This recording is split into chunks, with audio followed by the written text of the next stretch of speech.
He was talking, when we were having dinner last night, he was telling me, well, you know, what's not to like about the Okanagan? He was on some ice yacht with an 85-year-old man flying across the ice, and I thought, that's a pretty cool thing. So you might notice he has a little bit of an English accent, and I found out that he actually got into this sustainable movement when it was called BREEAM. You guys, anybody know that name? Gary, you will. You know, the BRAEI, So, he's been at it a long time. Robert is an architect with a wide range of experience. Many of the projects he works on focus on innovative, sustainable solutions. As CEI's architecture project manager for the Okanagan College Center of Excellence, he coordinated the design of the building. And he brought this other character who is partner with CEI Architecture and director of operations for the firm's Kelowna studio.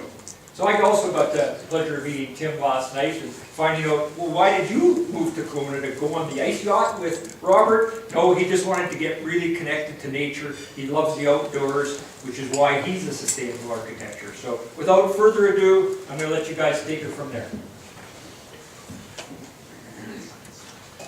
Thanks, Murray. So just to give everybody a bit of a heads up, at the back, if you can't hear me, I have a habit of talking a little softly, and these two have fake accents, so there's sometimes so thank you very much for the introduction. We're very pleased to be here to help spread the news.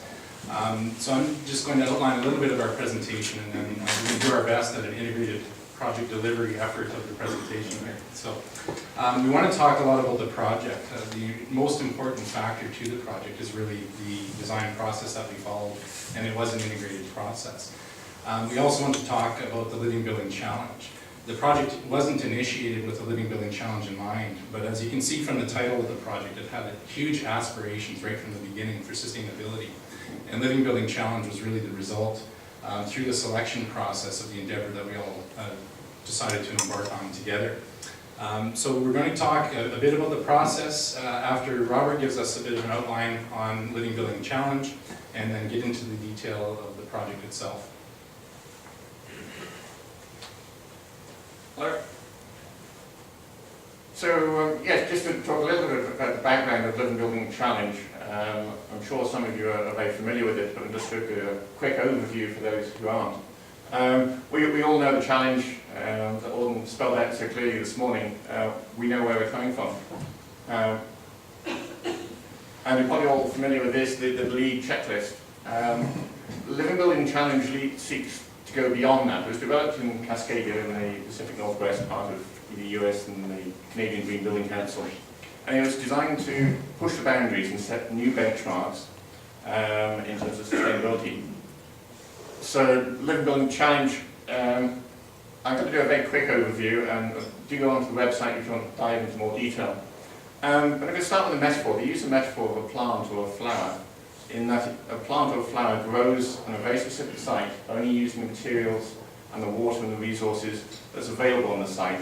It uses its own energy that it collects from the sun on that site. It's not bringing anything else in, and it's self-contained.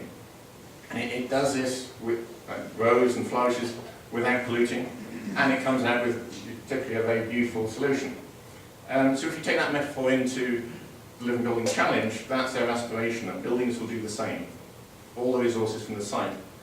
A couple of simple rules, 6 petals, covering the 6 which I'll go into, with 16 prerequisites. I should highlight, this is version 1.3. For those who are very familiar with it, you'll know that there's a more recent version. I'm going to stick with 1.3 for the sake of this presentation, because that's what our building is being measured against. So 16 prerequisites, there's no picking or choosing or finding a credit that's the most cost effective. It's an absolute. So going through the 6 petals, first of all, a site, responsibly selecting a good site, so you're not building in a floodplain, you're building on a brownfield site, and also an allocation of space dedicated to a preserved site, like a provincial park, in perpetuity, the same size as your site. Energy is very simple, net zero energy, so no burning of any fossil fuels and no combustion at all on the site. Everything has to be renewable and generated on the site. Some of the materials, this is quite a complex one, a long list of red list materials that goes beyond LEED. It also requires all materials to be locally sourced on a series of ADI depending on their density.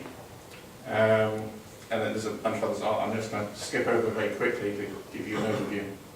Water, so net zero water, treating all the foul water on site, trying to get a building that is just using the water on the site, treating it and reusing it.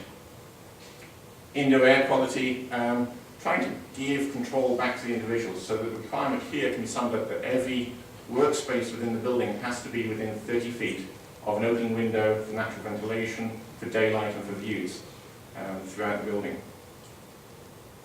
And then finally, there's this beauty and inspiration. The building has to be beautiful in some way. It can be utilitarian, but also that it's used to spread the word as an educational tool.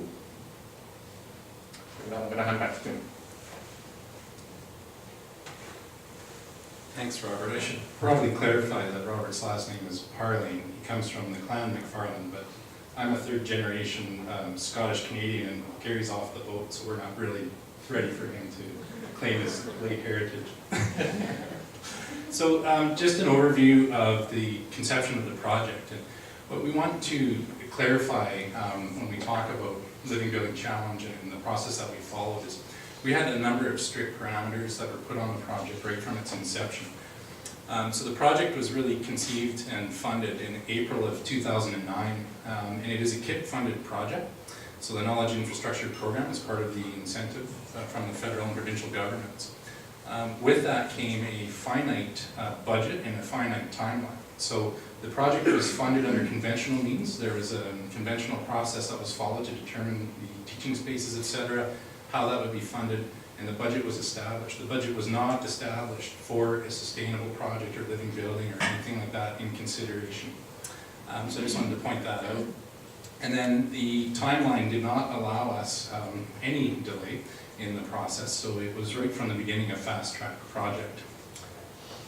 So I'm having trouble reading the little screen if you see me lean forward here to follow through. So you can see a bit of an outline as to how it sort of moved forward. So the process that we followed, and you've had some introduction to the integrated design process, and a lot of us in this room I think are very familiar with it, but just a bit of a comparative to conventional process. It's definitely not a siloed process. It's about a collaborative process where the entire team comes together from the beginning. And here's some comparatives as to what you see in a traditional conventional process versus the integrated process. What I want to point out, I think, critically is whole systems design thinking. So by bringing the entire team together around the table from the inception of the project, you treat the building as one complete system. So it's not about the different disciplines and the different experts that are involved. It's about the building as a complete system. And when you design that way, you find trade-offs. So when you're dealing with finite budgets and you're not talking about different areas where you can place those costs, you have to find offsets and balance. For example, high-performance envelope offsets, increased mechanical requirements, etc. You can see it's a cyclical process. There's a lot of iteration involved. And what we did for this project was we took it a step further. We initiated over a 3-day period. So we held a charrette. There was a lot of preparation for the charrette. It happened over the first couple of weeks of the project initiation.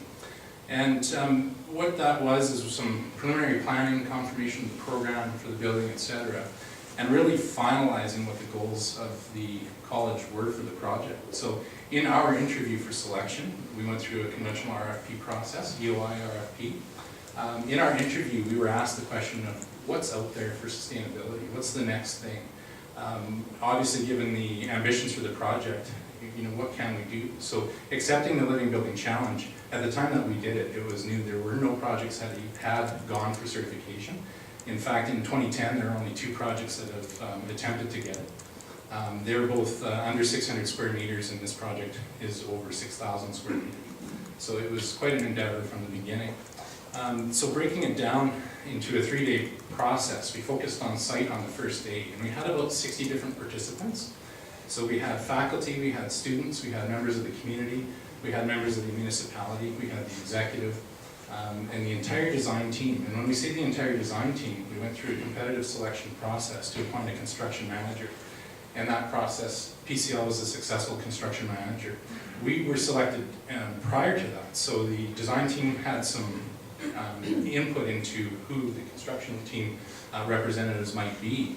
And one of the fundamental things that I think that came out of the approach to the selection was that we weren't looking for a construction manager. What we were looking for was another consultant on the team contributing on the same plane as everybody else that had expertise in project delivery, constructability, and economics. So the process followed a morning session.